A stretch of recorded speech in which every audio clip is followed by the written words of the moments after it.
بسم اللہ الرحمن الرحیم نحمدہ و نصلی علی رسولہ الکریم. اب مصیبت اور پریشانی غم دکھ کے لیے حضرت حکیم الامت مجدد ملت حضرت مولانا شاہ شبلی تھانوی صاحب رحمۃ اللہ علیہ کے ملفوظات چند دن سے پڑھے جا رہے ہیں. ارشاد فرمایا کہ اصل مصیبت وہ ہے جس سے دل میں پریشانی اور بے چینی پیدا ہو. بس جو شخص بیمار ہو اور دل کو پریشان پائے تو اس کے حق میں یہ مرض مصیبت ہے، اور اگر دل پریشان نہیں بلکہ صابر و شاکر ہے تو یہ ہرگز مصیبت نہیں بلکہ موجب رفع درجات ہیں.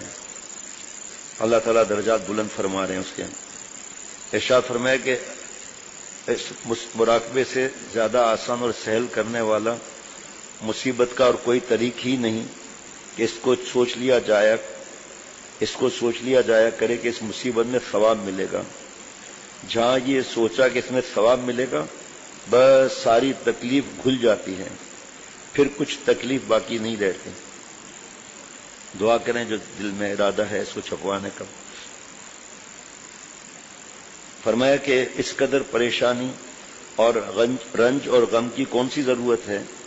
میں اکثر ایک مراقبے کا بیان کرتا ہوں حضرت حکیم الامت تھانوی رحمۃ اللہ علیہ، جس میں تمام غموں اور کلفتوں اور پریشانیوں کا علاج ہے. وہ یہ ہے کہ اگر یہ مستحضر ہو جائے کہ حق تعالیٰ مجھ کو چاہتے ہیں اور یہ واقعہ بھی ہے کہ وہ ہر مومن سے محبت کرتے ہیں تو تمام غموم کا خاتمہ ہو جائے. اس کو کوئی کر کے تو دیکھے، معلوم ہوگا کہ تمام غم اور حزن سب ادھر ادھر ہو گئے. اس کی ایک مثال سمجھ لیجئے اور دیکھ لیجئے کہ بچے کو یہ اعتماد ہوتا ہے کہ ماں کو مجھ سے محبت ہے اور مجھ کو چاہتی ہے. پھر ماں بہت سی باتیں ناگوار بھی کرتی ہیں، مار پیٹ تک کر لیتی ہیں، لیکن ان ناگوار باتوں کے ہوتے ہوئے بھی بچے کو اطمینان ہوتا ہے.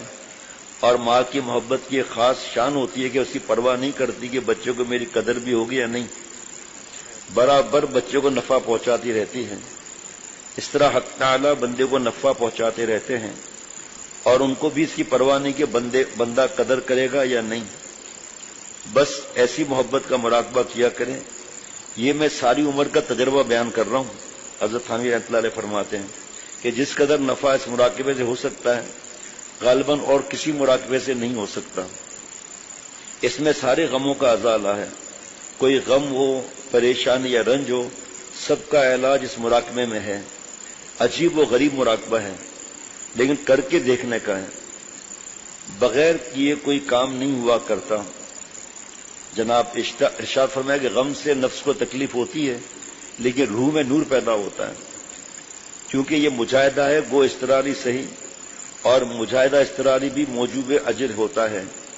حدیثیں اس میں صریح ہیں. چنانچہ مرض، فکر، بلا پر برداشت کرنے پر بشارتیں وارد ہیں، اور اس کے ساتھ ہی اس کے لیے دعا اور تدبیر کا بھی امر ہے. بس دعا و تدبیر کرنا چاہیے اور غم کے فضائل اور بشارت پر نظر کر کے صبر و رضا بھی اختیار کرنا چاہیے. اس میں یہ بھی غم ہے کہ ایک انسان کی جائز سوچ ہے، جائز پلاننگ اس کی ہے کہ میں اس طرح کروں گا. اس ترتیب سے کام چل رہا ہے، کرتے کرتے بیچ میں رک گیا. فرض کریں کہ حکومت کی طرف سے یا دفتر کی طرف سے قرضہ ملنے کا اعلان ہے. اب وہ ساری ترتیب بن گئی، آگے بھی سودا بڑھ گیا. اچانک حکومت نے یا انہوں نے منع کر دیا دفتر والوں نے. اس کی پلاننگ تو صحیح ہے، جائز ہے، لیکن وہاں سے منع ہو گیا تو غم تو ہوگا. آگے کی سوچیں بھی آئیں گی کہ اب کیا ہوگا بھائی، اب کس طرح. لیکن بیمار ہو کے گھر نہیں بیٹھ جائے گا، بدبختی کر کے نمازیں نہیں چھوڑ دے گا کہ جاؤ یار چھوڑو یار نماز کیا پڑھیں ابھی. اس نے مرکز ایک گھر کو بنا لیا یا فیکٹری کو بنا لیا یا گاڑی خریدنے کو بنا لیا، مرکز یہ بنا دیا. حالانکہ مرکز یہ ہے کہ رضا بالقضا، صبر، شکر. اس پہ تکلیف ہوگی، شکایتیں نہیں کرتا پڑے گا. شیخ کو بتانا منع نہیں ہے. شیخ اگر نہیں ہے کسی کا تو اپنے پیاروں کو بتانا منع نہیں ہے، اپنے والد کو بتانا منع نہیں ہے، والدہ کو ہاں ایسے نقصانات اور غم کی خبریں عورتوں کو نہیں بتانا چاہیے، وہ اور پریشان ہو جائیں گی. کہ جی گاڑی خریدنی تھی. جو موجودہ نعمتیں ہیں، حضرت ڈاکٹر عبدالحی صاحب رحمۃ اللہ علیہ نے پریشانیاں لکھی تھیں، حضرت تھانوی رحمۃ اللہ علیہ کو. پیارے شیخ فرماتے ہیں کہ دوسرا کوئی شیخ ہوتا تو وظیفہ بتا دیتا، لیکن حضرت ڈاکٹر عبدالحی صاحب رحمۃ اللہ علیہ فرماتے ہیں کہ حضرت مجدد کی نصیحت نے میری زندگی کا رخ پھیر دیا. اور جواب میں لکھا کہ آپ کو جو تکلیفیں کو آپ نے ذکر کیا ہے، لیکن اس وقت بھی جو آپ کو موجودہ نعمتیں ہیں اس کا شکر کہاں ہے؟ اگر یہ نعمتیں بغیر استحقاق کے اللہ نے دی ہیں، اگر یہ بھی واپس لے لیں تو بس الحمدللہ علی کل حال پڑھو، اللہم لک الحمد لک شکر کہو اور شکر کرو موجودہ نعمتوں کا، زخم ٹھنڈا ہو جائے گا.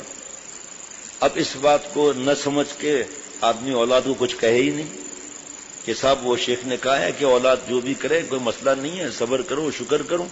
یہ کیسی بات بھی بھائی، اس کا مشورہ کیوں نہیں کیا؟ کیسے حضرت مجدد بچی اور ماں کا وقت بتا رہے ہیں، ماں جھڑکتی بھی ہے، ڈانٹتی بھی ہے، جاؤ مجھ سے بات مت کرو، جاؤ سامنے نہیں آؤ، آج تمہیں گفٹ نہیں ملے گا، فلاں فلاں فلاں. لیکن اللہ تعالیٰ کی کیا باتیں ہیں جناب، سبحان اللہ. حضرت مولانا رشید احمد گنگوئی رحمۃ اللہ علیہ نے ایک بار فرمایا کہ کسی سے کسی قسم کی توقع مت رکھو، چنانچہ مجھ سے بھی توقع مت رکھو. یہ بات دین اور دنیا دونوں کا گر ہے. جس شخص کی یہ حالت ہوگی وہ افکار اور ہموم سے نجات پا جائے گا. جناب حق تعالیٰ کے حاکم اور حکیم ہونے کا مراقبہ، اپنی طرف سے اس پر بالکل آمادہ رہا جائے کہ اگر ساری عمر بھی خطرات سے نجات نہ ملے تب بھی کچھ پرواہ نہیں، کیونکہ آسمان سے آ رہا ہے نا معاملہ. جو کام ہم کو بتایا گیا ہے بس وہ ہم کر رہے ہیں، اس سے زیادہ کیا مکلف نہیں ہے. اور ہر حال میں اس امر واقعی اور عقیدہ واجبہ کا استحضار رکھا جائے کہ اللہ تعالی حاکم بھی ہیں حکیم بھی. حاکم ہونے کے بنا پر تو ان کو مخلوق کے اندر ہر قسم کے تصرفات کرنے کا پورا حق ہے اور کامل اختیار حاصل ہے. وہ اپنے بندوں کے اندر جو چاہیں تصرف فرمائیں، کسی کو مجالے چوں و چرا نہیں.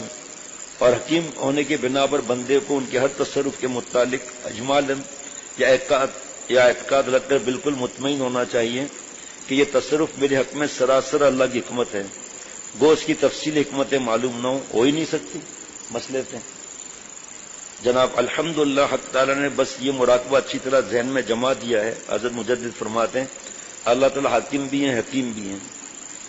حاکم ہونے کی حیثیت سے تو انہیں اپنے مخلوق محکوم کے ظاہر اور باطن میں ہر طرح کے تصرفات فرمانے کا ہر وقت کامل اختیار اور پورا حق ہے. کسی کو مجالے چونو چرا نہیں. اور حکیم ہونے کے اعتبار سے ان کا ہر تصرف حکمت پر مبنی ہوتا ہے. وہ ہماری سمجھ میں حکمت نہ آئے.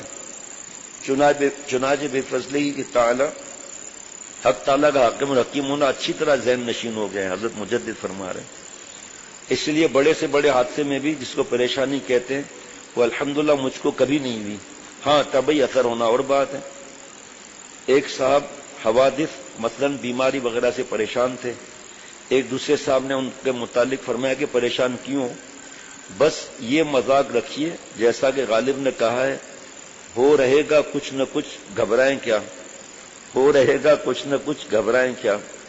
حضرت والا نے ارشاد فرمایا کہ الفاظ بول دینا تو بہت آسان ہے مگر وقت پر اس سے کام نہیں چلتا، بلکہ ضرورت اس کی ہے کہ دل میں اتر جائے، دل میں رچ جائے اور یہ بس کی بات نہیں. پھر آگے اس کے میسر ہونے کا طریقہ ارشاد فرمایا کہ یہ اللہ ہی کے اختیار میں ہے، اللہ ہی سے مانگنا چاہیے. پھر اگر دل میں رچ جائے تو اس پر بھی ناز نہ کرے، کیونکہ اگر وہ چاہیں تو سب سلب کر لیں. جناب نعمتوں میں توفیق شکر ہو تو علامت اس کی ہے کہ نعمت اس کے حق میں خیر ہے، اور مصائب میں خیر کی توفیق ہو تو یہ بھی اس کی علامت ہے کہ اس کے حق میں ہے. اور شکایت کرنا شکوہ کرنا اس کا نشان ہے کہ اس کے حق میں خیر نہیں. سبحان اللہ. ایک خط میں آیا ہے اس میں لکھا ہے کہ میں بہت سوچتا ہوں کہ ایسا کون سا گناہ مجھ سے ہوا جو اس قدر مصائب میں مبتلا ہوں. جواب میں فرمایا کہ جب پریشانی نہ تھی اس وقت نہ سوچا کہ میرا ایسا کون سا عمل صالح ہے جس کی وجہ سے خوش عیش بنا رہا ہوں. اعمال حسنہ کی تو سب کو اعمال حسنہ کو تو سب کو مقبول ہی سمجھتا رہا اور خوش عیشی میں مؤثر سمجھتا رہا، وہاں نہ سوچا کہ کون سا عمل اس کا سبب ہو گیا تھا، اور گناہوں میں امتیاز ڈھونڈتا ہے کہ کون سے گناہ مصائب کا سبب ہوا۔ لوگ گناہ صغیرہ کی تو کوئی اصل ہی نہیں سمجھتے، حالانکہ وہ صغیرہ کبیرہ کے مقابلے میں صغیرہ ہیں، اپنی ذات میں تو صغیرہ نہیں۔ کیا بات ہے، واہ واہ واہ! دیکھیں کیسے انوار آتے ہیں کہ اس بڑھاپے میں آ کے چیزیں پتہ چل رہی ہیں کہ صغیرہ اپنے حساب سے صغیرہ تو نہیں ہے، لیکن کبیرہ کی وجہ سے صغیرہ ہیں، اور صغیرہ گناہ بار بار کرنے سے کبیرہ ہو جاتا ہے۔ سبحان اللہ۔ مثال سے سمجھ لیجئے، جیسے چنگاری، اس میں کیا چھوٹی کیا بڑی، جناب چھپر پھونک دینے کے لیے تو چھوٹی سی بھی بہت ہے جناب۔ آپ دیکھتے ہیں وہ جو گلوب جلاتے ہیں مچھر کے لیے، اس سے کتنے حادثات ہوتے ہیں، دیکھو ہے کتنا اس میں جناب۔ ارشاد فرمایا کہ اصل سبب مصائب کا معصیت ہے، گناہ ہے۔ اب یہ شبہ ہوتا ہے کہ جو معصیت سے اجتناب رکھنے والے ہیں وہ بھی تو مصائب تکلیفوں میں مبتلا ہوتے ہیں۔ اس کا جواب یہ ہے کہ ان کے مصائب میں اور ان کے مصائب میں زمین آسمان کا فرق ہے۔ یہ ان مصائب سے پریشان نہیں ہوتے، اس لیے حقیقی مصائب نہیں، محض صورتاً مصائب ہیں، اور وجہ پریشان نہ ہونے کی یہ ہے کہ ان کو حق تعالیٰ سے محبت ہوتی ہے، حق تعالیٰ سے محبت ہوتی ہے، اور محبت اور عشق وہ چیز ہے کہ تمام تلخیوں کو شیریں بنا دیتی ہیں۔ میں اس پر ایک مثال بیان کرتا ہوں کہ ایک عاشق مدت سے محبوب کے تلاش میں تھا، کہیں ملے تو دل ٹھنڈا ہو۔ اس تمنا اور آرزو میں سال ہر سال گرد چھانتا پھر رہا تھا کہ دفعتاً پشت کی طرف سے ایک شخص نے آ کر اور آغوش میں لے کر اس طرح دبایا کہ ہڈی پسلی ایک ہونے لگی اور آنکھیں تک باہر نکل آئیں، مگر جب پیچھے نظر کرتا ہے تو دیکھتا ہے کہ وہی محبوب ہے جس کی ملاقات کی تمنا میں برسوں گلیوں اور جنگلوں کی خاک چھان ماری۔ اب میں پوچھتا ہوں کہ وہ محبوب اس سے کہے کہ اگر تجھ کو میرے دبانے سے تکلیف یا ناگواری ہوئی تو میں تجھ کو چھوڑ کر کسی اور کو جو تیرا رقیب ہے جا کے دباؤں؟ صاحب وہ اس وقت بدس اس کی اور کیا کہے گا کہ یہ تکلیف نہیں، یہ تو ہزاروں راحتوں سے بڑھ کر راحت ہے۔ گویا بظاہر جسم کی تکلیف ہوگی مگر قلب کی یہ کیفیت ہوگی، اور برزبان حال کہے گا کہ نشوت نصیب دشمن کے شوت اہلا کے تیغت سرے دوستاں سلامت کی تو خنجر آزمائی۔ اے محبوب میرا سر سلامت ہے آپ کے آگے کہ مجھ پر آپ خنجر چلائیں، دوسرے کو چھوڑیں آپ، ان سے میرا کوئی واسطہ نہیں جناب۔ سبحان اللہ۔ پھر اس معاصی کے اثر کے سلسلے میں فرمایا کہ بعض لوگ وہ ہیں جو بظاہر خود تو اعمال صالحہ کرتے ہیں اور معاصی سے بچتے ہیں، مگر اس کے ساتھ ہی ان لوگوں کے افعال غیر مشروع اور معاصی میں بھی شریک رہتے ہیں جو خدا کے نافرمان ہیں، محض اس خیال سے کہ یہ دنیا ہے، اس میں رہتے ہوئے برادری کنبہ کو کیسے چھوڑا جائے، اور یہ مقولہ زبان زد ہے کہ میاں دین سے زیادہ تھامنا بھاری ہے۔ عجیب، میاں دین سے دنیا تھامنا بھاری ہے، اور بعض وہ ہیں کہ شریک تو نہیں ہوتے بلکہ منکرات ہوتے ہوئے دیکھ کر ان منکرات کرنے والوں کے افعال سے نفرت بھی نہیں ہوتی۔ دیکھیے گناہ نہیں کر رہا، یہ بھی تو گناہ شریک ہو رہا ہے، اور ان کے گناہوں کو برا بھی نہیں سمجھ رہا، ان کو ٹوکنا تو چلو ٹھیک ہے اس کے اختیار میں نہیں ہے۔ ان میں شیر و شکر کی طرح ملے جلے رہتے ہیں، یعنی روزانہ کھانے پینے میں ان سے کوئی پرہیز نہیں کرتے، حاصل یہ کہ اپنے کسی برتاؤ سے ان پر اظہار نفرت نہیں کرتے، تو ایسے لوگوں کے گناہ سے نفرت، بھائی وراثت نہیں دے رہا، اس خاندان کے بڑے کو پتا ہے کہ میں اگر اس سے ناراض ہوں گا تو اس کو وراثت دینے کی توفیق ہوگی، لیکن بیٹھا ہوا ہے گپ شپ مار رہا ہے، دیکھ رہا ہے حرام کھا رہا ہے لیکن اس کے ساتھ اٹھ بیٹھ رہا ہے، حرام کے ساتھ بڑی چیزیں مہنگی چیزیں اڑا رہا ہے، تو خود تو دوسرے گناہ میں تو مبتلا نہیں ہے، اب اس کو ہوتا ہے مجھ پر یہ کیوں مصائب ہے، اس لیے کہ آپ نے اللہ کے نافرمانوں کے ساتھ زندگی گزارنے کا ٹھیکہ لیا ہوا ہے۔ بابا کا انتقال ہو گیا، ماں کا انتقال ہو گیا، وراثت دینے کی ان کو فکر نہیں، حدیث پاک ہے جنت میں سب نعمتوں کو چھین لیا جائے گا، پھر وراثت نہیں دی، خدا نخواستہ بھائی کا انتقال ہو گیا، بہن کا انتقال ہو گیا، اب یتیم کا مال بھی کھا رہا ہے، ماں اگر بیوہ ہے، ماں بیوہ ہے اور اگر بوڑھی ہے اس کو ماں کو اذیتیں دے رہا ہے جناب۔ حاصل یہ کہ اپنے کسی برتاؤ سے ان پر اظہار نفرت نہیں کرتے، تو ایسے لوگوں کے اعتبار سے شبہ مذکورہ کا جواب یہ ہے کہ یہ شرکت یا سکوت خود گناہ ہے تو ان کا ابتلا بھی گناہ کے سبب ہوگا، اور یہ سوال نہ ہو سکے گا کہ غیر معاصی پر بھی مصائب آتے ہیں۔ آپ صلی اللہ تعالی وسلم نے حدیث شریف میں پہلی امت کا قصہ بیان کیا ہے کہ حضرت جبریل علیہ السلام کو حکم ہوا کہ فلاں بستی کو الٹ دو۔ عرض کیا کہ اے اللہ، فلاں شخص اس بستی میں ایسا ہے کہ اس نے کبھی آپ کی کوئی نافرمانی نہیں کی۔ اللہ تعالیٰ فرماتے کہ اس کے ساتھ الٹ دو بستی کو، وہ بھی انہی میں سے ہے، اس لیے کہ ہماری نافرمانی دیکھتا تھا اور کبھی اس کے تیور میں بل بھی نہ پڑتا تھا۔ اس کی مثال تو جناب دنیا میں موجود ہے۔ جو شخص حکومت اور سلطنت کے باغیوں سے میل رکھتا ہے یا ان کی مدد دیتا ہے، وہ شخص بھی باغیوں میں شمار کیا جاتا ہے۔ ہم جس قدر وفادار ہیں، وفاداری اسی وقت تک ہے کہ ہم اس کے دشمنوں سے نہ ملیں، ورنہ ایسے شخص کو وفاداری نہیں کہیں گے جو دشمن سے ملے۔ یہ تو جی اجتماع ضدین ہے، دونوں کو جمع کرنا چاہتے ہیں۔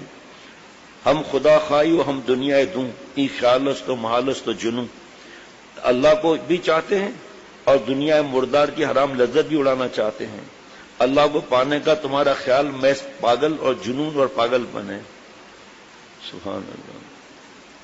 ربنا تقبل منا انک انت السمیع العلیم۔ السلام علیکم ورحمۃ اللہ وبرکاتہ۔